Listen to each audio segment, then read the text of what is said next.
샬롬 제2네어 19번째 제21장 예감이란 참으로 묘한 것이다. 영감이나 전조도 마찬가지다.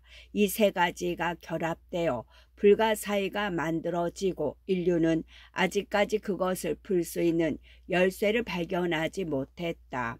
나는 여태껏 예감을 비웃어 본 일이 없다. 나 자신이 이상한 예감을 경험해 보았기 때문이다. 그리고 나는 영감을 믿는다. 예를 들면 멀리 떨어져 있어 오래도록 만나지 못한 아주 먼 친척 간에도 영감이 통한다. 서로 만난 적은 없지만 더듬어 올라가면 하나의 근원이라는 것을 확인하게 된다. 그리고 이러한 작용은 인간의 뇌로 도저히 분석할 수 없다. 그리고 전조란 어쩌면 자연과 인간 사이의 감흥에 불과한 것인지도 모른다. 6살 어린아이였던 시절 어느 날 밤 베시 리분이 마사 에보트에게 자기가 간밤에 어린애 꿈을 꾸었는데 어린애 꿈은 자기나 친척 중에 틀림없이 걱정거리가 생기는 징조라고 말하는 것을 들은 적이 있다. 그 다음 날 이 말을 입증할 만한 사건이 일어나지 않았다면 그 일은 내 기억에서 사라졌을 것이다. 다음 날 배시는 자기 동생을 임종하러 고향에 내려갔다. 요즘 나는 배시의 말이나 그 사건을 자주 되새겨보곤 한다. 그도 그럴 것이 지난 일주일 동안 나는 어린애 꿈을 꾸지 않은 밤이 거의 없었다. 어떤 때는 어린애를 팔에 안기도 하고 어떤 때는 무릎에 앉혀놓고 어르기도 했다. 어린애가 잔디밭에서 들국화를 만지작거리기도 하고 때로는 시냇물에 두 손을 담그고 물장난을 치는 아이를 보기도 했다. 엉엉 울어대는 어린애의 꿈을 꾸었는가 하면 다음 날은 웃어대는 어린애가 내 품에 꽉 안겼다가 달아나기도 했다. 꿈속의 어린애가 기분 좋은 표정을 짓든 얼굴을 찌푸리든 간에 잠이 들면 어김없이 꿈속에 나타나는 것이었다. 나는 이렇게 계속 똑같은 상념과 이상한 영상이 되풀이되는 것을 참을 수 없었다. 나는 잠자리에 들 때면 꿈꿀 생각에 짜증이 났다.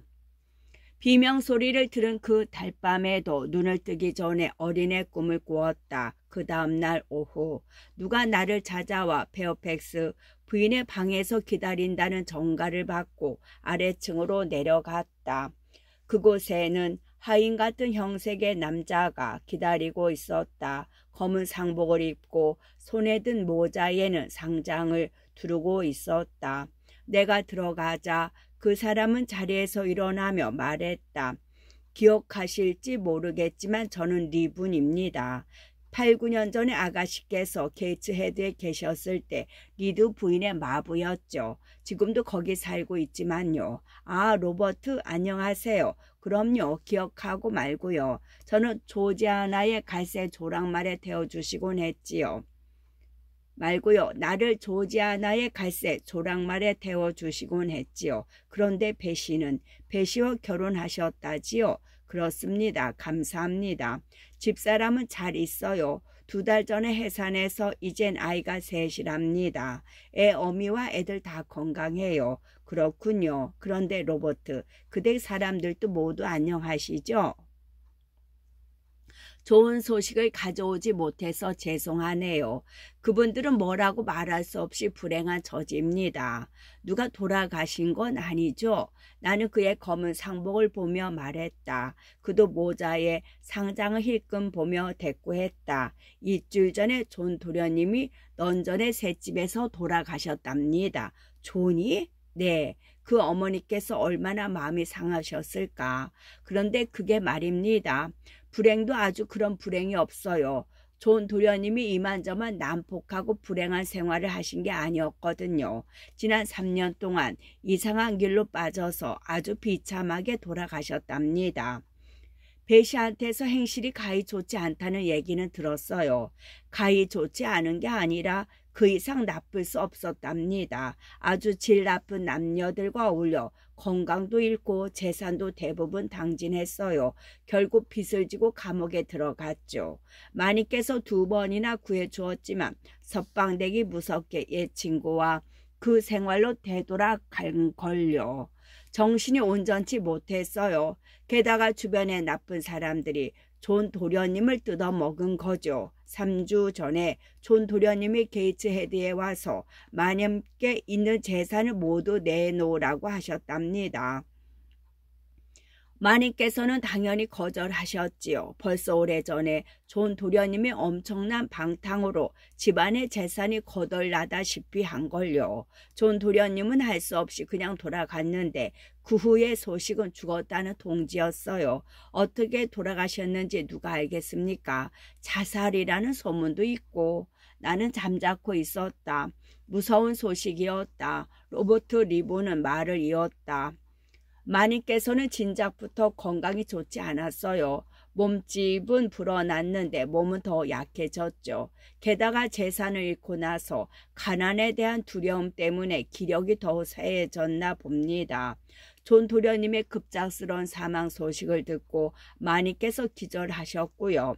사흘이나 입을 떼지 않으셨는데 지난 화요일에는 좀 나아진 것 같더니 무슨 말씀을 하시고 싶어하는 눈치였어요. 집사람한테 자꾸만 무슨 신용을 하시고 중얼중얼 하셨대요. 그런데 집사람이 어제 아침에야 마님께서 제인을 데려와 제인에게 사람을 보내 제인에게 할 말이 있어 라고 아가씨 이름을 말씀하셨다는 걸 겨우 알아차렸답니다. 마님께서 제 정신이신지 어떻게 하실 요량으로 말씀하신 건지 잘 몰라서 집사람이 아가씨들한테 제인 아가씨를 모셔오는 게 좋겠다고 말했대요. 처음에 아가씨들은 미루려고 했지만 마님께서 자꾸만 제인 하시니까 하는 수 없이 승낙한 거지요. 저는 어제 게이츠 헤드에서 출발했습니다. 아가씨께서 준비되시면 내일 아침 일찍 모시고 갈까 하는데요. 그럼 준비하죠. 로버트. 가봐야죠. 저도 그렇게 생각해요. 집사람도 아가씨께서 틀림없이 마다하지 않을 거라고 했습니다. 하지만 떠나시기 전에 허락을 받아야 하는 거 아닌가요? 그래야죠. 지금 얘기하고 올게요. 나는 그를 하인들 방으로 데리고 가서 존 부부에게 부탁하고 로체스터 씨를 찾으러 갔다.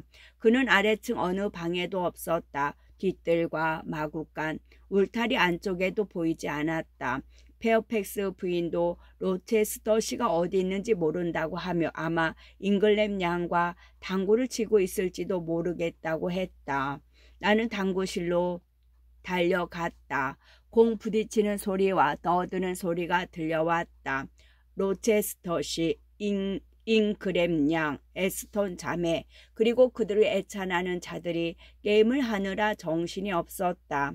이처럼 즐겁게 놀고 있는 사람들을 방해하기가 여간 불편한 게 아니었다. 그러나 내 볼일을 미룰 수 없었으므로 나는 잉글램 양 곁에 서 있는 로체스터 씨에게 다가갔다. 내가 다가가자 잉글램 양이 내 쪽으로 돌아서며 거만하게 쏘아보았다. 그 눈빛은 이 벌레 같은 것이 무슨 볼 일이 있다는 거야? 라고 묻는 것 같았다. 그리고 내가 로체스터님이라고 나지막이 부르자 마치 나보고 당장 물러가라는 몸짓을 했다. 나는 이때 그녀 옷차림을 지금도 잊을 수 없다. 참으로 예쁘고 매력적인 모습이었다. 하늘빛 그레이프 천에 모닝 드레스를 입고 엷은 하늘빛 스카프로 머리를 묶고 있었다. 그녀는 신나게 게임을 하고 있었지만 자존심이 상했는지 거만한 표정을 지었다. 저 여자가 당신에게 볼 일이 있나요? 그녀가 로체스터 씨에게 물었다. 그는 저 여자가 누군가 하고 돌아보았다. 그는 묘하게 얼굴을 찡그리며 그의 이상하고 애매한 표정 가운데 하나지만 귤을 놓고 내 뒤를 따라 방에서 나왔다. 무슨 일이오, 제인? 그는 문에 등을 기대고 서서 말했다. 한두 주일 휴가를 주셨으면 합니다. 무슨 일이오? 어디 가려고 그러오? 제가 아는 부인이 사람을 보내왔는데 그 부인께서 몹시 편찮으세요. 그 부인이 어디 사는데? 먼머즈 게이츠 헤드요. 거긴 100마일 약 160km나 떨어진 곳이 아니오. 그렇게 먼 고장에서 당신을 보고 싶다고 사람을 보내다니 도대체 그분이 누구요? 림은 가문의 리드 부인이에요. 게이츠 헤드의 리드라니. 게이츠 헤드의 리드라는 치안 판사가 있었지. 그분의 미망인이에요. 그 미망인과는 어떤 관계요? 어떻게 당신이 그 미망인을 아는 거요? 리드 씨는 제 외삼촌, 그러니까 어머니의 오빠였어요. 아, 그랬군. 당신은 지금까지 왜 그런 말을 하지 않았소? 친척이라고는 아무도 없다고 하지 않았소? 저를 친척으로 생각하시는 분이 아니거든요. 외삼촌은 돌아가셨고 외숙모는 저를 버렸으니까요. 아니, 왜? 저는 가진 재산도 없고 귀찮은 존재인데다 저라는 아이 자체를 싫어하셨어요. 그런데 리드 씨한테 자식들이 있지 않소? 외사촌 말이죠. 외사촌 말이요. 어제 조지 링경이 게이츠 헤드의 리드라는 사람 얘기를 하던데 그 지역에서 악명 높은 불량배라고 말이요. 그리고 잉글램 양이 그 헤드 조지아나 리드 얘기를 한 적도 있어. 1년 전인가 2년 전에 런던 사교계에서 뛰어난 미모로 소문이 자자했다고 말이요. 존 리드가 죽었대요. 자신을 망치고 게다가 집안도 풍지박산내고 자살했답니다. 그 소식을 듣고 그 어머니가 충격으로 졸도하셨고요. 저런. 그런데 당신이 그의 어머니에게 무슨 필요가 있는 거요? 부질없는 일이오, 제인. 도착하기도 전에 세상을 뜰지도 모를 노파를 보려고 100마일이나 달려가다니. 더구나 그 사람은 당신을 버렸다고 하지 않았소? 네, 그래요. 하지만 그건 오래 전이에요. 그분의 환경이 전혀 달랐던 때의 일이죠. 지금은 그분이 바라시는 것을 모른 채 하면 마음이 편치 않을 것 같아요. 얼마나 머무를 작정이요. 되도록 짧게요. 일주일이라고 약속해요. 약속은 못하겠어요. 어길지도 모르니까요. 무슨 일이 있어도 꼭 돌아와요. 미망인이 무슨 구실을 대면서 영원히 함께 살자고 해도 그 꼬임에 넘어가지 않겠지. 그럼요. 볼일을 다 보고 나면 곧 돌아올 거예요. 그래, 누구랑 가는 거요? 100마일이나 혼자 여행할 수 없을 텐데. 외숙모께서 마부를 보내셨어요. 믿을 만한 사람이요? 네, 그 집에서 10년 넘게 살고 있는 사람이에요. 로체스터 씨가 곰곰이 생각했다. 언제 출발할 거요? 내일 아침 일찍 갔으면 해요. 돈도 좀 필요하겠군. 빈손으로 여행할 수 없으니까. 당신은 가진 돈이 별로 없을 텐데. 아직 보수를 준 적이 없으니 말이야. 얼마나 가지고 있어, 제인? 그가 미소 지으며 말했다. 나는 지갑을 꺼내 보았으나 몇 푼 내지 않았다. 5실링밖에 없어요. 그가 내 지갑을 잡아 채더니 내 전 재산을 자신의 손바닥에 쏟았다. 그는 그 푼돈이 웃긴다는 듯 킬킬거렸다. 곧 그는 자기 지갑을 꺼냈다. 자, 받아요. 그가 50파운드짜리 지폐 한 장을 내밀었다. 그는 나한테 15파운드만 지불하면 된다. 그래서 나는 거스름돈이 없다고 했다. 거스름돈은 놔둬요. 당신 봉급을 미리 주는 거요. 나는 마땅히 받아야 할 액수 이상을 받을 수는 없다고 했다. 그는 처음에는 인상을 쓰더니 무슨 생각이 난 듯 이렇게 말했다. 그렇지. 지금 다 주면 안 되겠어. 50파운드나 가지고 있으면 3개월도 더 머물지도 몰라. 10파운드짜리가 있군. 이거면 부족하지 않겠소? 충분해요. 이번에는 선생님이 저한테 5파운드 빚진 셈이에요. 그럼 그 돈을 받기 위해서라도 꼭 돌아와요. 40파운드는 내가 보관하고 있을 테니. 노체스터님, 이 괴에 또 한 가지 다른 용건을 말씀드려도 될까요? 용건이라니? 어서 말해봐요. 지난번에 머지않아 결혼하실 거라고 말씀하셨죠? 그랬지. 그런데 그게 어쨌단 말이오. 그렇게 되면 아들을 학교에 보내는 게 좋을 거예요. 왜 그래야 하는지는 짐작하시겠죠. 신부가 가는 길에 방해되지 않도록 딴 데로 옮겨 놓으란 말이요. 안 그러면 그 사람이 혹독하게 그 애를 짓밟을까봐. 당신 말도 일리는 있고 맞는 말이요. 아델은 학교에 가는 것이 좋지. 그리고 당신은 될 대로 되라는 듯이 곧장 떠나버리고. 그러고 싶지는 않아요. 하지만 다른 자리를 구해야겠죠. 그래야지. 그는 익살스럽고도 기묘하게 얼굴을 일그러뜨리고 콧 웃음을 치듯 소리치더니 한동안 내 얼굴을 가만히 쳐다보았다. 그럼 리드 로부인이나 그 딸들에게 자리 좀 알아봐 달라고 애걸복걸할 건가? 아니요. 친척들한테 그런 부탁할 입장이 아니에요. 광고를 내야죠. 이집트의 피라미드를 걸어서 올라가는 것 같군. 광고 따위 내기만 해봐. 10파운드가 아니라 1파운드만 줘야겠어. 9파운드를 돌려주시오, 제인. 내가 좀 쓸 데가 있어서 말이야. 그가 소리쳤다. 저도 필요해요. 세상 없어도 이 돈은 안 돼요. 나는 지갑을 진 손을 뒤로 돌렸다. 못됐군. 돈 좀 달라는데 그걸 거절하다니. 5파운드만 줘요, 제인. 5실링 아니 5펜스도 못 드려요. 그럼 잠깐 보여주기만 해요. 안 돼요. 못 믿어요. 제인, 네, 한 가지만 약속해요. 제가 할 수 있는 일이라면 뭐든 약속할게요. 광고는 내지 않고 일자리 문제는 나한테 맡기겠다고 약속해요. 적절한 때가 되면 내가 알아봐 줄 테니 약속할게요. 신부가 이 집에 들어오기 전에 저와 아델 둘 다 이 집을 떠나게 해 주신다면요. 그럼 그렇게 하고 말고 내 분명히 약속하리다. 그럼 내일 아침에 출발하오? 네, 아침 일찍 떠날 거예요. 저녁 식사 후에 응접실로 오겠소? 아니요, 여행 준비를 해야죠. 그럼 지금 인사를 나눠야겠군. 네, 다른 사람들은 작별 인사를 어떻게 하지? 제인, 가르쳐줘. 난 통 모르니까. 안녕이라고 하거나 아니면 제 각각 하고 싶은 대로 하는 거죠. 그럼 당신이 먼저 해봐요. 당분간 안녕히 계세요, 노체스터님. 난 뭐라고 하지? 저처럼 하시면 되죠. 안녕, 제인, 당분간. 그것뿐이요?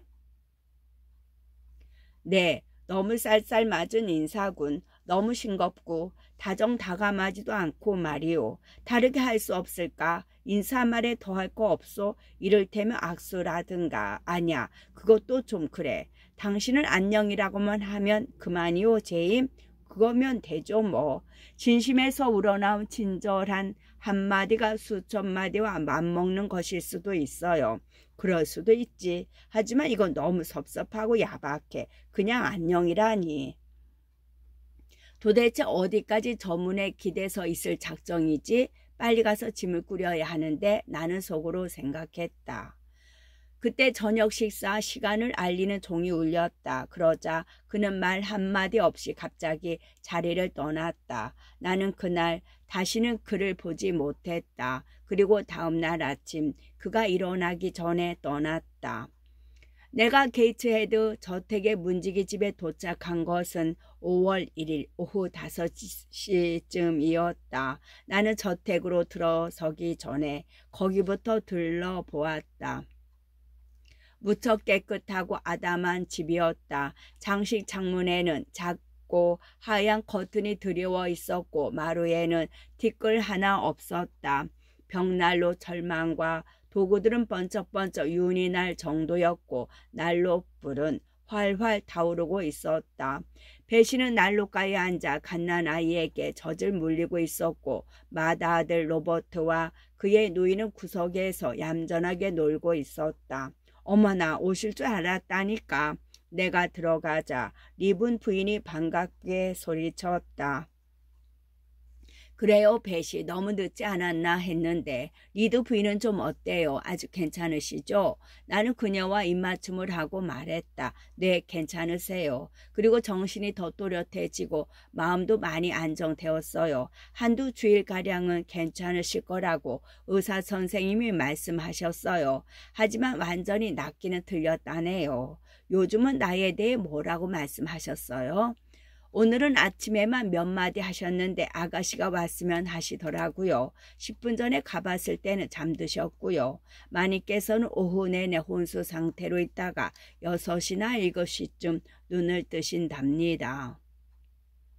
아가씨, 1시간쯤 여기 계셨다가 나랑 같이 가요. 로버트가 들어오자 배시는 잠든 갓난아이를 아기 침대에 눕히고 그를 맞이했다. 그러고 나서 나한테 얼굴이 해쑥하고 피곤해 보인다며 모자를 벗고 차를 좀 마시라고 권했다.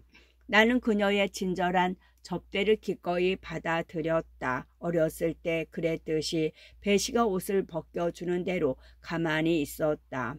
부산하게 움직이는 그녀를 보고 있자니 옛 기억들이 새록새록 되살아났다. 그녀는 가장 좋은 사기 찻잔을 쟁반에 받쳐 가져오고 빵을 잘라 버터를 바르고 차에 곁들일 케이크를 구웠다. 그러면서 지난날 내게 했듯이 중간중간 아들 로버트를 토닥토닥 두드리고 다독였다. 배시는 경쾌한 발걸음이며 예쁜 모습과 함께 조급한 성격까지 예전 그대로였다. 나는 차가 준비된 탁자로 가려고 했다. 그러나 배시는 예의 그 단호한 투로 그냥 앉아 있으라고 했다. 난로가에 앉아 대접받으라는 것이었다. 어린 시절 그녀가 아이들 방에서 나를 의자에 앉혀놓고 몰래 가져온 맛있는 음식을 먹이던 때처럼 토스트 접시와 커피 잔이 놓인 작고 둥근 탁자를 내 앞으로 가져다 놓았다. 나는 미소 지으며 지난날처럼 그녀가 시키는 대로 했다. 배시는 내가 손필드에서 행복한지 그리고 그댁 마님은 어떤 분인지 알고 싶어 했다. 내가 손필드 저택에는 바깥 주인밖에 없다고 하자 주인은 점잖은 분이냐 혹시 내가 그분을 좋아하느냐고 물었다. 주인은 못생기긴 했지만 매우 신사답고 나한테 친절하게 대해주어서 좋다고 했다. 그러고는 최근 그 저택에 머물고 있는 화려한 손님들 얘기도 자세히 들려주었다. 배시는 이런 사소한 이야기를 매우 재미있어 했다. 이런 얘기에 흥미를 느끼고 좋아하는 것이었다. 얘기를 나누는 동안 어느덧 1시간이 흘렀다. 배시는 내 모자와 다른 소지품을 챙겨주었고 나는 그녀를 따라 저택으로 이어진 길을 따라갔다. 지금 올라가는 이 길을 9년 전에 내려올 때도 배시가 옆에 있었다. 어둡고 안개가 낀 몹시 추운 1월 어느 날 아침에 절망적이고 분노에 찬 기분으로 법의 보호도 받지 못하고 신에게도 버림받은 듯한 심정으로 보지도 듣지도 못한 머나먼 로드의 쌀쌀한 피난처를 찾아 원수의 지붕을 뒤로했다. 바로 그 원수의 지붕이 이제 다시 눈앞에 솟아 있었다. 내 앞길은 아직 불투명했고 내 가슴은 여전히 쓰리고 아팠다. 나는 아직도 이 지구를 떠도는 방랑자 같은 기분이었다. 그러나 나는 나 자신과 내 능력에 대해 좀 더 자신감을 가졌고 억압에 대한 두려움에서도 헤어났다. 소소한 잘못으로 입은 상처도 다 아물었고 가슴속에서 늘 타오르던 원한의 불씨도 꺼져버렸다. 작은 식당으로 가세요. 아가씨들도 거기 계실 테니까요. 배시가 홀을 지나가면서 말했다. 나는 작은 식당으로 들어갔다. 내가 처음으로 브로클 허스트 씨에게 소개되었던 그날 아침과 똑같은 가구들이 그대로 놓여 있었다. 그가 서 있던 난로 앞 카페도 그대로였다. 책장을 얼핏 보니 비위계 영국 조류사 2권이 예전처럼 3번째 선반에 걸리버 여행기와 아라비아 나이트가 바로 그 윗칸에 가지런히 꽂혀 있었다. 생명이 없는 것은 변함이 없었으나 사람들은 많이 변해 있었다. 젊은 귀부인 둘이 눈에 들어왔다. 한 사람은 잉글랜드 양만큼 키가 크고 굉장히 호리호리했다. 누룩대한 얼굴에 엄격한 표정이었는데 마치 금욕주의자 같았다. 검은색의 길게 쭉 뻗은 나사 드레스, 빳빳하게 풀을 먹인 리넨 킷, 이마 위에서부터 빗어 넘긴 머리, 수녀가 다는 듯한 흑단 구슬과 십자가 등 검소하기 그지없는 차림새 때문에 더욱 그랬다. 나는 비록 키는 껑충하고 칙칙한 얼굴빛의 옛 모습이 전혀 남아있지는 않았지만 한눈에 그녀가 일라이자라는 것을 알 수 있었다. 다른 하나는 조지아나였다. 그러나 내가 기억하는 늘씬하고 요정 같은 11살짜리 소녀가 아니었다. 그것은 밀랍 인형처럼 아름답고 풍만한 성숙할 대로 성숙한 처녀였다. 예쁘고 반듯한 이목구비에 나른해 보이는 파란 눈, 금발의 곱슬머리를 가진 조지아나 역시 검은 옷을 입고 있었다. 그러나 매무새는 언니와 전혀 달랐다. 미끈한 것이 그녀의 몸에 딱 맞았다. 일라이자의 차림새가 청교도적이라면 조지아는 유행이 엿보였다. 자매는 제각기 어머니의 특징을 하나씩 닮았다. 여위고 창백한 언니는 흑수정과 같은 어머니의 눈을, 꽃처럼 화사한 동생은 턱선이 어머니를 쏙빼 닮았다. 어머니의 턱선보다 더 부드럽기는 했으나 어딘가 딱딱한 인상이 조금 더 강했다. 이것만 아니라면 요염한 아름다움을 지녔을 것이다. 내가 들어서자 두 사람이 의자에서 일어났다. 그리고 둘 다 나를 보고 에어양이라고 불렀다. 일라이자는 미소도 띠지 않고 짧고 무뚝뚝하게 인사하고는 이내 의자에 앉아 난로불만 응시했다. 금세 나를 잊은 듯이 말이다. 조지아나는 오랜만이야 하고는 여행이나 날씨가 어땠는지 천천히 몇 마디 물었다. 그러면서도 곁눈질로 내 머리끝에서 발끝까지 훑어봤다. 주름 잡힌 밤새 멜리노 외투를 가로질러 간단한 장식이 달린 코티지 보닛에 눈길이 머물렀다. 젊은 여자는 굳이 말로 하지 않아도 자기가 별난 사람이라는 것을 상대에게 전달하는 신기한 재주가 있다. 말이나 행동으로 드러내지 않아도 오만한 눈초리, 쌀쌀맞은 태도, 퉁명스러운 말씨 등으로 자신의 감정을 상대에게 충분히 전할 수 있다. 그러나 대놓고 하든 은근슬쩍 하든 간에 그러한 비웃음은 예전처럼 나를 강력하게 압도하지 못했다. 나를 완전히 무시하는 언니와 반쯤 빈정거리는 시선으로 바라보는 동생 사이에서 태연하게 앉아있는 나 자신에게 놀랐다. 나는 일라이자에게 화가 나지 않았고 조지아나의 태도에도 당황스럽지 않았다. 사실 나는 달리 생각할 것이 있었다. 지난 몇 달 사이에 내 마음속에서 그들이 결코 경험할 수 없는 감정들이 요동치고 있었다. 그들이 내게 줄 수 있는 고통보다 더 뼈저린 고통과 환희에 사로잡혀 있었으므로 그들의 태도가 좋건 나쁘건 나는 아무래도 상관없었다. 리드 부인께서는 좀 어떠세요? 나는 조지아나에게 나지막이 물었다. 곧바로 이렇게 말을 건네자 그녀는 내가 무슨 당돌하고 무례한 짓이라도 한 듯 만만하게 묵살해 버리자는 태도를 보였다. 리드 부인? 아, 엄마? 굉장히 병약하시지. 오늘 밤 뵐 수 있을지 모르겠네. 2층에 올라가서 내가 왔다고 전해주면 좋겠는데요. 조지아나가 깜짝 놀라 눈을 희둥그레게 떴다. 사나운 눈빛이었다. 리드 부인이 나를 보고 싶어 하신다기에 온 거예요. 그래서 나는 불필요하게 시간을 끌고 싶지 않아요. 내가 말했다. 엄마는 저녁 때 성가시게 하면 싫어하셔. 일라이자가 대꾸했다.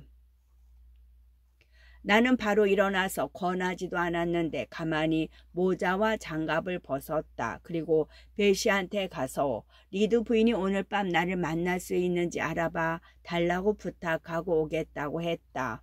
베시가 부엌에 있을 거라고 생각했던 것이다. 나는 베시한테 가서 부탁하고 더 나아가 그 다음 일을 지시했다. 예전에 나는 오만한 태도에 한껏 움츠러 들었다. 1년 전에 이러한 대접을 받았다면 나는 도착한 다음 날 아침 당장 게이트헤드를 떠나고 싶어 했으리라. 그러나 지금은 그게 얼마나 어리석은 생각인지 알고 있었다. 나는 외숙모를 만나기 위해 100마일을 달려왔다. 외숙모가 개차하시든 혹은 돌아가시든 그때까지 곁을 지켜야 한다. 거만하고 어리석은 딸들을 제쳐놓고 나는 내 나름대로 할 일을 해야 한다. 나는 가정부에게 빈 방에 안내해달라고 하면서 한두 주일 정도 묵을 거라고 했다. 그리고 트렁크를 방으로 옮겨달라고 이르고 나도 그 뒤를 따라갔다. 나는 층계 잠에서 배시와 마주쳤다. 마님께서 깨어나셨어요. 아가씨께서 오셨다고 말씀드렸는데 알아보시는지 얼른 가봐요.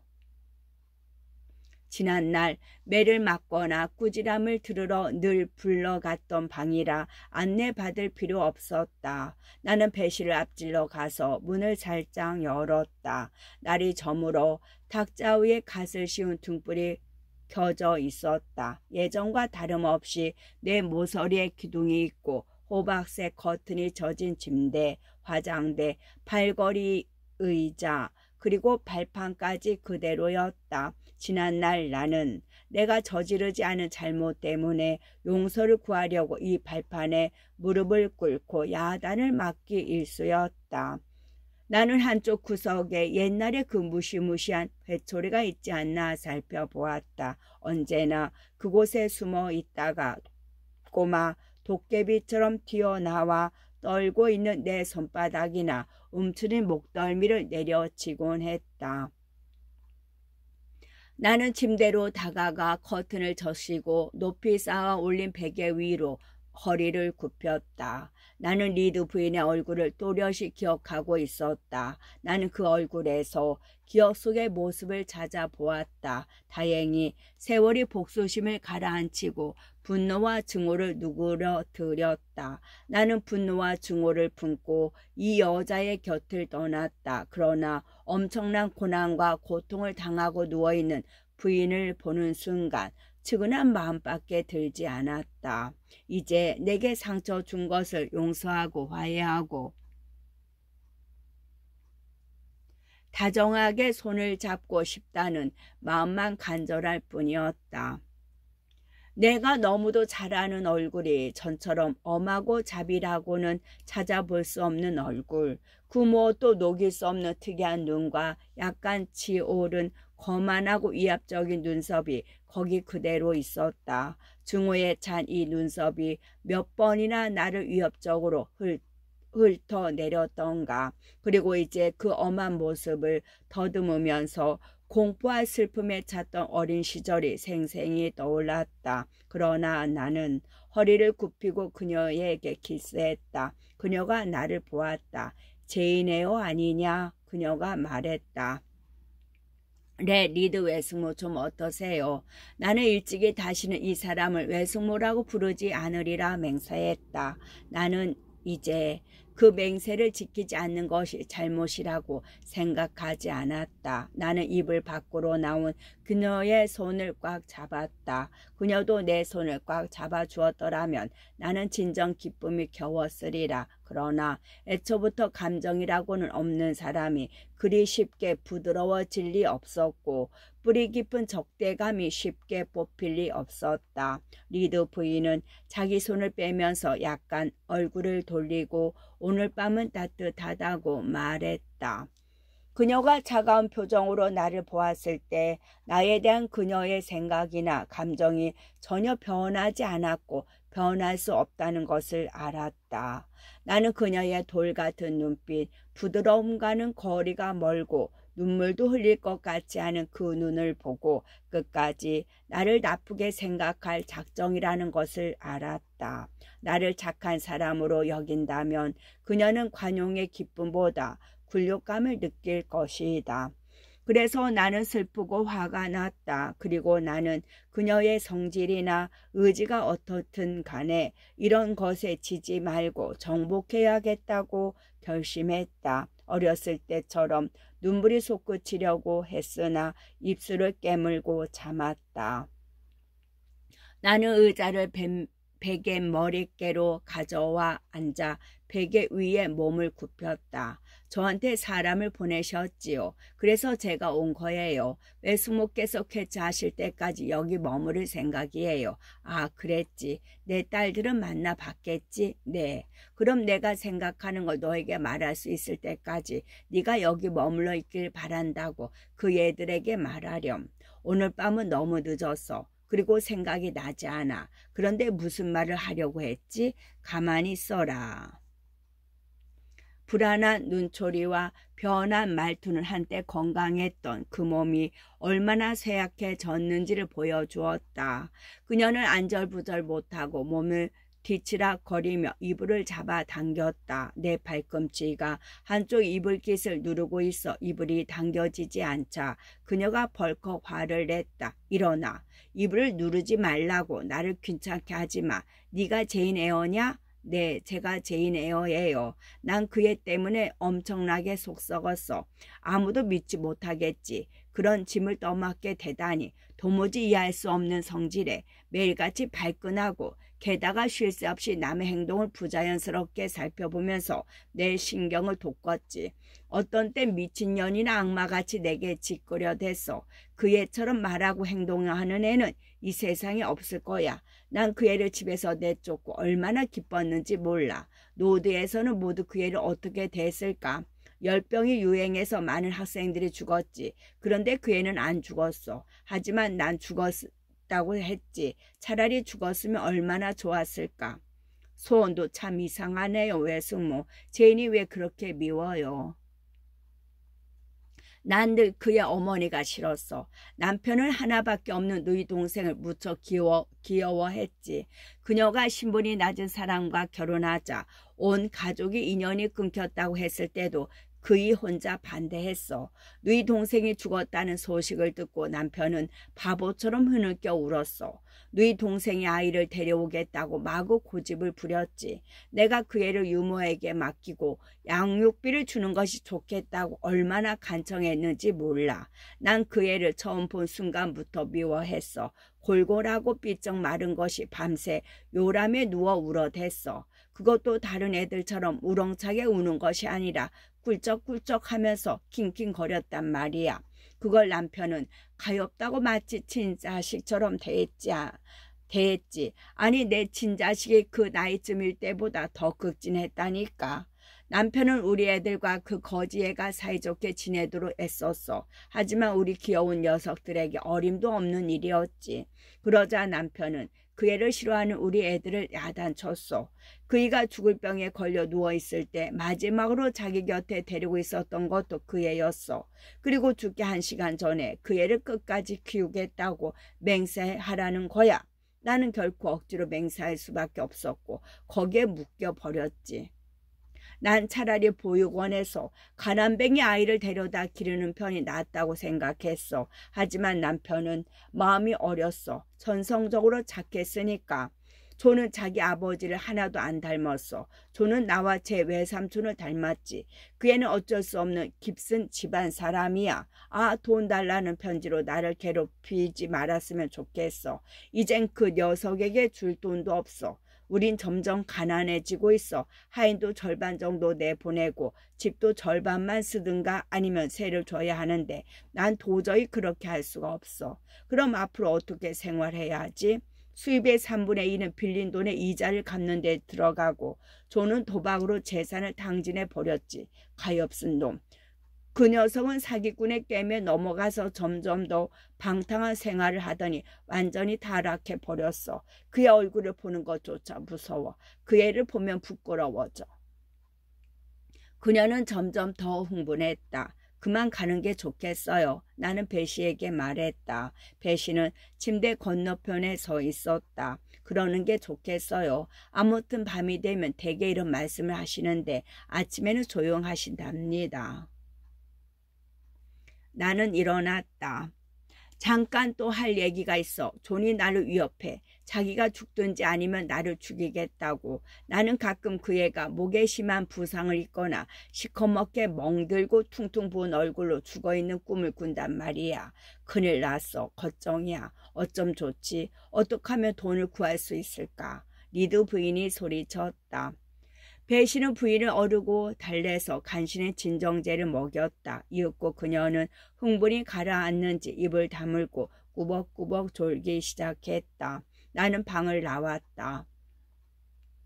내가 다시 그녀와 얘기를 나눈 것은 열흘쯤 지난 뒤였다. 그녀는 잠시 깨었을 때는 헛소리를 짓거렸고 대부분 홍수 상태에 있었다. 의사는 그녀를 자극할 만한 일은 절대 하지 말라고 주의를 주었다. 그동안 나는 일라이자와 조지아나와 그럭저럭 어울렸다.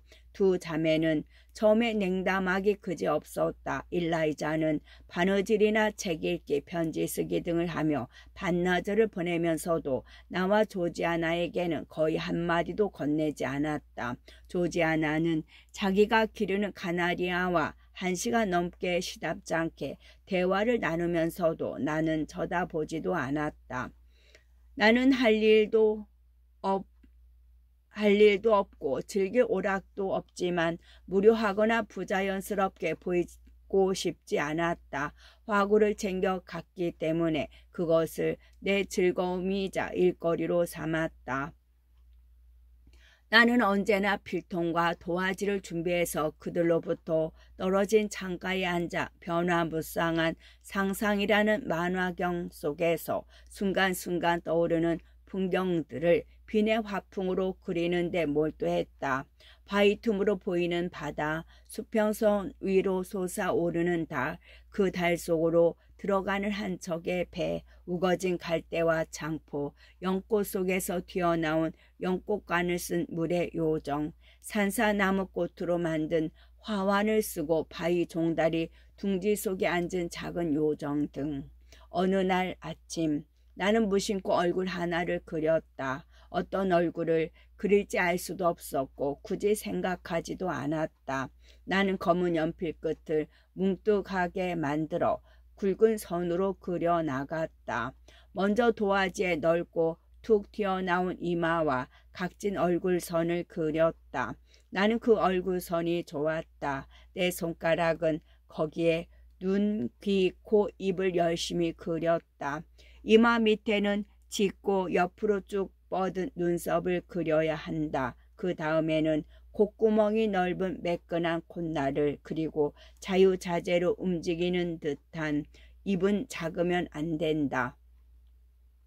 가운데가 또렷이 패인 단단한 아래터, 여기에 검은 구렛 나루도 빼놓을 수 없다. 그리고 흑옥색 머리칼이 관자 놀이개를 덮고 이마 위로 굼실거려야 한다. 그럼 이번에는 눈이다. 맨 마지막에 그리려고 눈을 남겨두었다. 왜냐하면 이 눈은 아주 세심하게 그려야 하기 때문이었다. 눈은 크고 보기 좋게 잘 그렸다. 속눈썹은 길고 검은 빛깔이며 검은 눈동자는 크고 빛났다.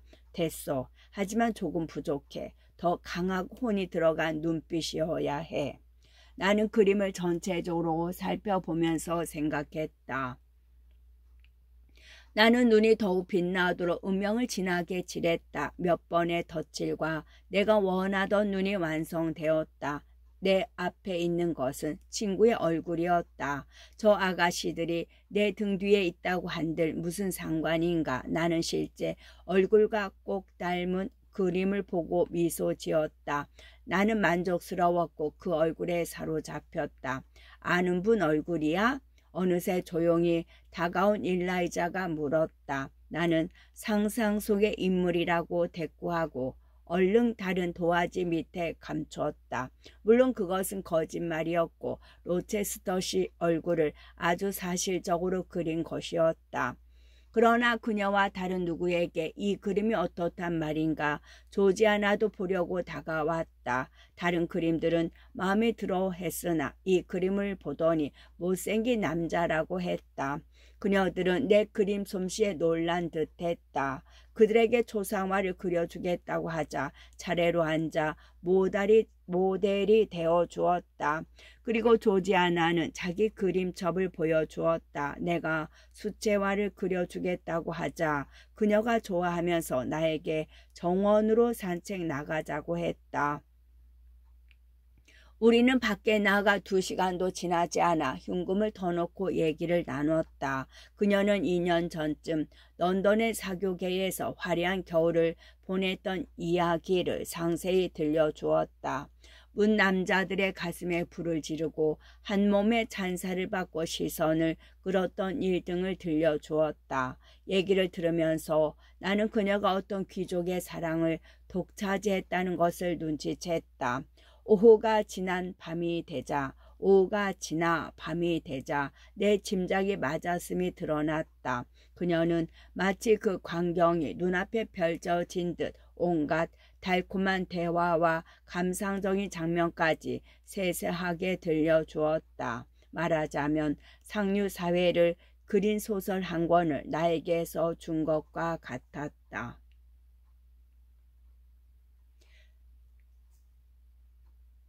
이 이야기는 매일 되풀이 되었고 매일 같은 화제가 반복되었다. 그녀는 자기 자신, 자기의 사랑, 자기의 슬픔만 얘기할 뿐이었다. 병석에 누워있는 엄마, 오빠의 죽음이나 가족의 암담한 현재와 미래에 대해서는 한마디도 하지 않았다. 참으로 이상한 일이었다. 그녀의 마음은 지난날의 화려한 쾌락과 앞으로의 쾌락에 대한 열망으로 가득했다. 그녀는 매일 어머니의 침실에 들어갔지만 5분 이상 머물지 않았다. 일라이자는 좀처럼 말을 걸지 않았다. 그녀는 말할 틈이 없었다. 나는 그녀처럼 바쁜 사람을 본 적이 없었다. 그러나 무엇을 했는지 그 결과는 어떤 것인지 말하기는 뭐하다. 그녀는 아침 일찍 일어나기 위해 자명종까지 가지고 있었다. 아침 식사 전에는 뭘 하는지 모르지만 아침 식사를 마친 다음에는 시간을 일정하게 나눠 매 시간 정해진 일을 했다. 하루에 3번 그녀는 어떤 작은 책을 외웠다. 언뜻 보니 그것은 성공회의 기도서였다. 한 번은 내가 그 기도서 중에서 가장 좋은 부분이 뭐냐고 물었더니 그녀는 예배 규정이라고 말했다. 또 하루 3시간은 거의 융당 크기의 네모난 진홍빛 전의 가장자리를 금실로 감치며 보냈다. 그걸 어디에 쓸 거냐고 묻자 책은 게이트헤드 근처에 세워진 교회의 성단을 덮을 거라고 했다.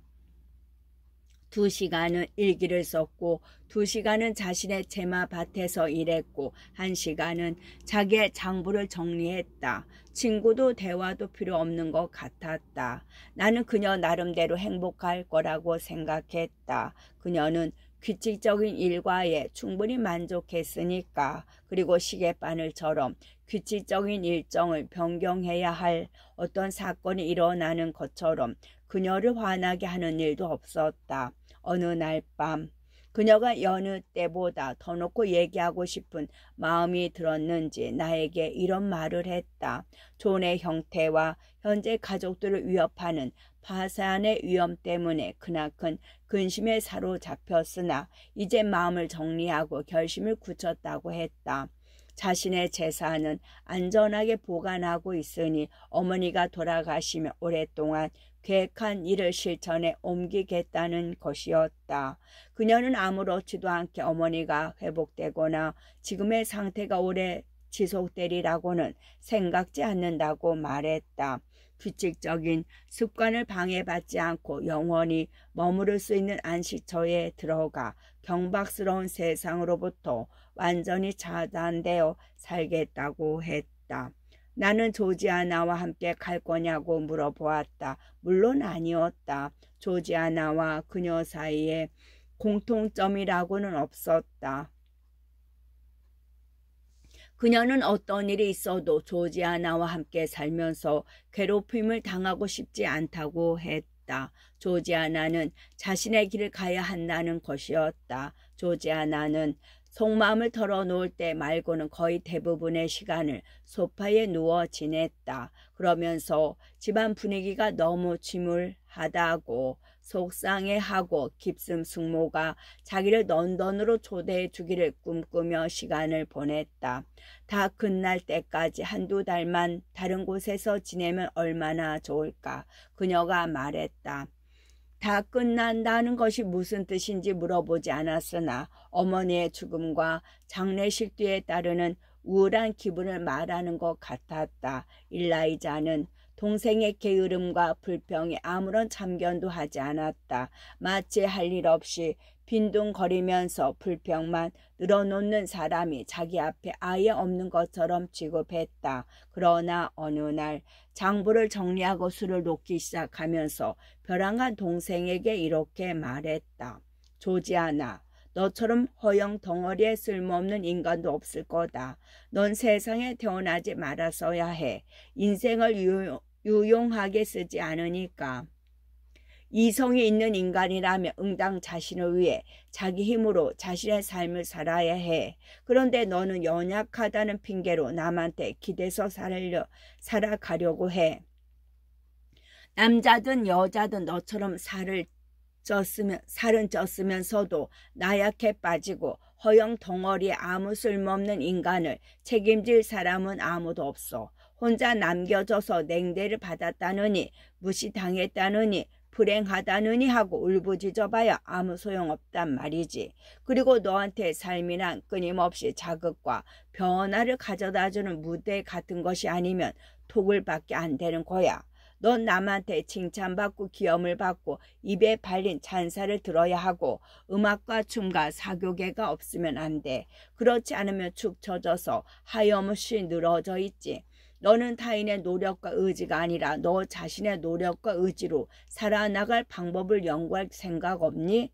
하루를 자기 거라고 생각하고 그걸 몇 개의 시간으로 쪼개봐. 그리고 시간마다 할 일을 정하는 거야. 15분, 10분, 단 5분이라도 빈둥거려서는 안 돼. 매 시간 뭔가를 해야 한다고. 그리고 일을 순서대로 차근차근 규칙적으로 해봐. 언제 했느냐 싶게 날이 저물 테니 남의 도움 없이 시간을 보낼 수 있으니 친구나 대화 상대, 동정과 관용도 필요 없게 돼. 이를테면 독립적으로 살아가는 거지. 이 충고를 명심해. 처음이자 마지막으로 하는 거니까. 그럼 너는 무슨 일이 있어도 나나 다른 사람의 도움을 받지 않아도 될 거야. 이 충고를 무시하고 지금까지 한 것처럼 징징거리며 남한테 바라기만 하고 빈둥거리기나 하면 네 어리석음의 소치도 비참하고 견디기 힘든 고통을 당할 수밖에 없어. 분명히 얘기할 테니 잘 들어. 2번 다시 얘기하지 않을 거야. 그리고 난 반드시 실행하고 말 거야. 어머니가 돌아가시면 난 너와 인연을 끊을 거야. 어머니의 관이 게이츠헤드 교회의 납골 땅으로 운구되는 그날부터 너와 나는 서로 모르는 사이가 되는 거야. 우리가 같은 부모에게서 태어났다고 해서 그 대수롭지 않은 인연으로 너를 신경 쓰리라는 생각은 아예 하지 않는 것이 좋아. 분명히 말하지만 이 세상 모든 사람들이 멸망하고 우리 둘만 남는다 해도 나는 너를 기존의 세계에 남겨두고 나 자신은 새로운 세계로 갈 거야. 이렇게 말하고 일라이자는 입을 다물었다. 그러자 조지아나가 대꾸했다. 긴 설교 같은 건 굳이 늘어놓지 않아도 될 걸 그랬어. 입 아프게 말이야. 이 세상에 언니처럼 이기적이고 냉정한 사람도 없다는 건 누구나 알지. 그리고 언니가 나를 미워하고 앙심을 품고 있다는 것도 말이야.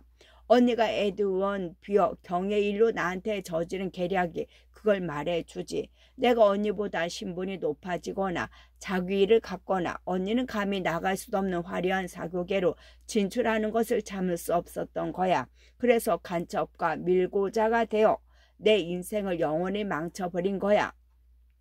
조지아나는 손수건을 꺼내 1시간 동안 울면서 코를 풀었다. 냉정한 일라이자는 아무렇지도 않게 일만 했다. 진실과 너그럼을 전혀 중요하게 여기지 않는 사람들이 있다. 여기 있는 2 사람에게는 그것이 결핍되어 있기 때문에 한 사람은 무자비하게 냉혹하고 또 한 사람은 경멸스러울 만큼 가벼웠다. 판단력이 없는 감정이란 물탄 약과 같다. 그러나 감정이 따르지 않는 판단력은 인간이 삼키기에는 너무나 쓰고 거칠다. 비바람치는 오후였다. 조지아나는 소설을 읽다가 소파 위에서 잠들었다. 일라이자는 신축한 교회에서 거행되는 성도제의 참내하러 나갔다. 종교 문제에 관한 한 그녀는 고집스러운 격시주의자여서 아무리 굳은 날씨라도 신도로서 지켜야 할 의무를 다하러 나갔다. 날씨가 좋건 굳건 일요일마다 3번씩 교회에 가고 평일에도 기도회에 있으면 빠짐없이 참석했다. 나는 2층으로 가서 모두의 무관심 속에 누워있는 죽어가는 부인을 보리라 마음먹었다. 하인들도 이따금 생각날 때만 들여다볼 뿐이었고 고용된 간호사는 감시하는 사람이 거의 없었으므로 틈만 나면 침실을 비우곤 했다. 배 씨는 충실했지만 치닥거리 해야 할 남편과 어린애들 때문에 저택에 자주 오지 못했다. 침실에는 예상대로 아무도 없었다. 물론 간호사도 없었다. 환자는 꼼짝도 않고 누워있었다. 혼수 상태에 빠진 것 같았고 잿빛 얼굴이 베개에 푹 파묻혀 있었다. 난로불은 꺼져가고 있었다. 나는 땔감을 더 넣고 그녀의 이불을 가지런히 정돈해 주었다. 나를 쳐다보지도 못하게 된 그녀를 한동안 지켜보다가 나는 창가로 걸어갔다. 비는 거세게 유리창을 때리고 바람은 사납게 휘몰아쳤다. 나는 생각했다. 저기 한 사람이 누워있다. 머지않아 저 사람은 땅 위에 비바람이 몰아치지 않는 나라로 떠나겠지. 그 영혼은 지금 육체를 떠나려고 몸부림치고 있는 그 영혼은 자기의 몸을 떠나 어디로 갈까? 이런 커다란 신비에 대해 생각에 잠겨 있을 때 문득 헬렌 번스가 떠오르면서 그녀가 숨을 거두기 전에 했던 말, 육체를 떠난 영혼은 평등하다던 그녀의 믿음이 생각났다. 나는 그 말을 하던 그녀의 목소리를 아직도 기억하고 있다. 평온한 죽음 앞에서 그녀가 하늘에 계신 아버지의 품으로 돌아가고 싶다고 속삭였을 때의 그 맑고 창백한 영적인 모습, 여인 얼굴, 순간 눈길을 마음에 되새기고 있는데 뒤쪽 침대에서 가냘픈 목소리가 들렸다. 누구냐? 나는 리드 부인이 며칠 동안이나 입을 떼지 않는 걸 알고 있었다. 좀 나아진 걸까? 나는 곁으로 다가갔다. 저예요, 리드 외숙모. 저라니? 누구냐 말이냐? 넌 누구야? 전혀 생각지도 못하다가 소스라치게 놀란 눈빛으로 나를 보았다. 그러나 사나운 표정은 아니었다. 전혀 모르는 사람이야. 배 씨는 어디 있어? 문지기 집에 있어요, 외숙모. 외숙모라고? 누가 날 외숙모라고 불러? 넌 깁슨 감은 사람이 아니지. 난 네가 누군지 알지. 그 얼굴과 눈 그리고 이마를 아주 잘 알지. 너는 꼭 그렇지. 넌 제인 에어를 닮았구나. 나는 아무 말도 하지 않았다. 내가 제인 에어라고 하면 그녀가 충격을 받을까 걱정되었다. 그러나 내 착각이겠지. 잘못 본 거야. 제인 에어를 만났으면 하다 보니 엉뚱한 사람을 닮았다고 생각했군. 더구나 8년 동안 꽤 많이 변했을 텐데. 이때 나는 부드러운 목소리로 그녀에게 내가 바로 그 닮았다고 생각하는 그리고 만나고 싶어하는 제인 에어라고 알려주었다. 그녀가 정신을 되찾아 나를 알아보자 배 씨가 나를 손필드에서 불러오려고 그녀의 남편을 보냈던 일을 설명해 주었다. 잠시 후 그녀가 말했다. 내 몸이 너무 안 좋아. 조금만 돌아 누우려고 해도 다리 하나 움직일 수 없어. 죽기 전에 내 마음이라도 편했으면 싶구나. 건강할 때는 전혀 아무렇지도 않던 일이 지금 같은 처지에서는 날 괴롭히는구나. 간호사는 없니? 너 말고 아무도 없는 거냐? 나는 우리 둘뿐이라고 했다. 그래. 이제 와서 후회해봐야 소용없지만 나는 네게 2가지 잘못을 저질렀단다.